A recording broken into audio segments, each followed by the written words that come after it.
दर्शन करने के लिए अपने 60,000 शिष्यों सहित दुर्वासा ऋषि अयोध्या को जा रहे थे। तब मार्ग में जाते हुए दुर्वासा ने सोचा कि मनुष्य का रूप धारण कर यह तो विष्णु जी ही संसार में अवतीर्ण हुए हैं, यह तो मैं जानता हूँ, किंतु संसारी जनों को आज मैं उनका पौरुष दिखलाऊंगा।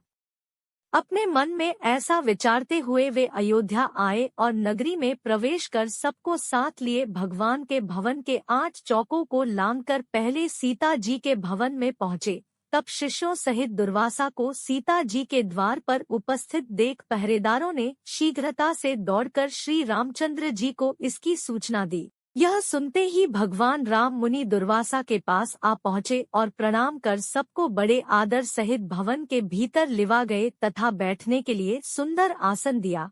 तब आसन पर बैठते ही दुर्वासा ने मधुर वचनों में श्री रामचंद्र जी से कहा कि आज 1000 वर्ष का मेरा उपवास व्रत पूरा हुआ है, इस कारण मेरे शिष्यों सहित मुझे भोजन कराइए और इसके लिए आपको केवल 1 मुहूर्त का समय देता हूँ।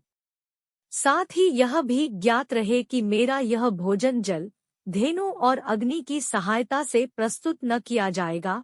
केवल 1 मुहूर्त में ही मेरी इच्छानुसार वह भोजन जिसमें विविध प्रकार के पकवान प्रस्तुत हो, मुझे प्राप्त हो। इसके अतिरिक्त यदि तुम अपने गार्हस्थ्य धर्म की रक्षा चाहो तो शिव पूजन निमित्त मुझे ऐसे पुष्प मंगवा दो कि जैसे पुष्प यहाँ अब तक किसी ने देखे न हो। यदि यह तुम्हारा किया न हो सके तो मुझसे स्पष्ट कह दो कि मैं इसमें असमर्थ हूँ, मैं चला जाऊँ। तब मुनि की इस बात को सुनकर श्री रामचंद्र जी ने मुस्कुराते हुए नम्रता से कहा, भगवान, मुझे आपकी यह सब आज्ञा स्वीकार है। तब राम की बात सुनकर दुर्वासा ने प्रसन्न होकर कहा, मैं सरयू में स्नान करके अभी तुम्हारे पास आता हूँ। शीघ्रता करना, हमारे लिए सब सामग्रियों को प्रस्तुत करने के लिए अपने भाइयों तथा सीता को शीघ्रता के लिए कह देना। रामचंद्र जी ने कहा, अच्छा, आप जाइए, स्नान कर आइए। दुर्वासा जी स्नान करने चले गए। राम चिंतित हो गए। लक्ष्मण आदि भ्राता जानकी तथा सब के सब व्याकुल हो राम की ओर निर्निमेष दृष्टि से देखने लगे कि मुनि ने तो इस प्रकार की सब अद्भुत वस्तुएं मांगी है, इसके लिए देखें कि अब भगवान क्या करते हैं। क्योंकि बिना अग्नि, जल और बिना गौ के उनके लिए किस प्रकार से भोजन प्रस्तुत करते हैं। तब रामचंद्र जी ने लक्ष्मण जी से एक पत्र लिखवाया, फिर उस पत्र को अपने बाण में बांधकर धनुष पर चढ़ाया और छोड़ दिया। वह बाण वायु वेग से उड़कर अमरावती में इंद्र की सुधर्मा नामक सभा में जाकर उनके सामने गिर पड़ा। उस बाण को देखकर इंद्र व्याकुल हो गए कि यह किसका बाण है। फिर उठाकर जो देखा तो उस पर राम का नाम अंकित था। फिर उसमें बंधे पत्र को खोलकर पढ़ा। पत्र खुलते ही वह बाण फिर वहां से उड़कर राम के तरकश में आ घुसा। उधर इंद्र ने उस पत्र को सभा में बैठे हुए सब देवताओं को सुनाया। उसमें लिखा था, इंद्र स्वर्ग में सुखी रहो, मैं सर्वदा तुम्हारा स्मरण करता हूँ, परंतु तुम्हें एक आज्ञा देता हूँ। आज 1000 वर्ष के भूखे हुए दुर्वासा मुनि अपने 60,000 शिष्यों के साथ मेरे यहाँ आए हैं। वे ऐसा भोजन चाहते हैं जो गौ, जल अथवा अग्नि के द्वारा सिद्ध न किया हो। इसके साथ ही उन्होंने शिव पूजन के लिए ऐसे पुष्प मांगे हैं जिन्हें कि अब तक मनुष्यों ने न देखा हो। मैंने उनकी यह मांग स्वीकार कर ली है। वे सरयू में स्नान करने गए हैं, इसलिए तुम शीघ्र ही कल वृक्ष और पारिजात जो क्षीरसागर से निकले हैं, क्षणमात्र में मेरे पास भेज दो। इसके लिए रावण के संहारक मेरे बाणों की प्रतीक्षा मत करना। यह पत्र देवताओं को सुनाकर इंद्रदेव तत्क्षण उठ पड़े और कल्पवृक्ष तथा पारिजात को साथ ले देवताओं सहित विमान में बैठकर अयोध्या में आ पहुँचे। लक्ष्मण जी ने इंद्र का स्वागत किया। इंद्र ने राम के पास पहुंच पारिजात और कल्पवृक्ष को राम को अर्पण किया। इतने ही में सरयू तट से दुर्वासा ने अपने एक शिष्य को राम के पास भेजा कि तुम जाकर देखो कि राम इस समय क्या कर रहे हैं।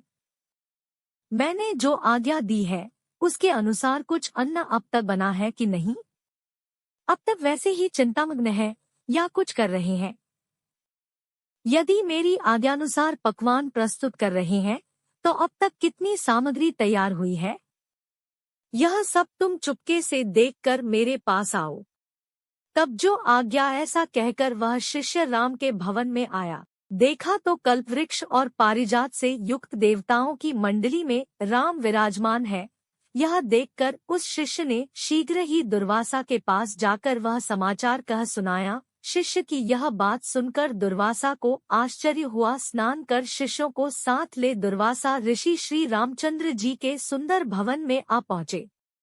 दुर्वासा जी को आया देख देवताओं सहित राम ने उठकर उन्हें तथा उनके सब शिष्यों को बड़े आदर के साथ प्रणाम किया और उत्तम आसन पर बिठाकर सीता तथा लक्ष्मण आदि के साथ उनकी पूजा की। फिर जिन पुष्पों को मनुष्यों ने अब तक नहीं देखा था, शिव पूजन के हेतु पारिजात के उन पुष्पों को राम ने दुर्वासा के समक्ष प्रस्तुत किया। उन पुष्पों को देख मुनि दुर्वासा ने एक बार तो आश्चर्य किया, किंतु मौन भाव से उन्हें ग्रहण कर शिव जी तथा अन्य देवताओं की उन पुष्पों से पूजा की।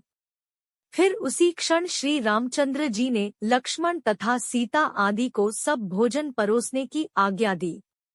तब दिव्य अलंकारों से विभूषित सीता ने कल्पवृक्ष और पारिजात की पूजा कर अनेक पात्रों को लाकर उनके नीचे रख दिया और वह प्रार्थना करती हुई इस प्रकार बोली कि हे क्षीरसागर से उत्पन्न होने तथा देवताओं के मनोरथों को पूर्ण करने वाले कल्पवृक्ष, आज शिष्यों सहित हमारे यहाँ आए हुए दुर्वासा को तुम संतुष्ट कर दो। तब सीता के इस प्रकार कहते ही कल्पवृक्ष ने पलमात्र में वहाँ रखे हुए करोड़ों पात्रों को अनेक प्रकार की खाद्य सामग्रियों से पूर्ण कर दिया। फिर तो उन सब अन्नों को उर्मिला सहित सीता ने सुवर्ण के पात्रों में रख रख कर दुर्वासा के समक्ष परोस दिया। फिर तो रामचंद्र से निवेदित दुर्वासा ने अपने शिष्यों के साथ बड़े प्रेम से वह सब भोजन किया। फिर हाथ मुंह धो तांबूल तथा दक्षिणा ली, आशीर्वाद दिया और वहां से प्रस्थान किया।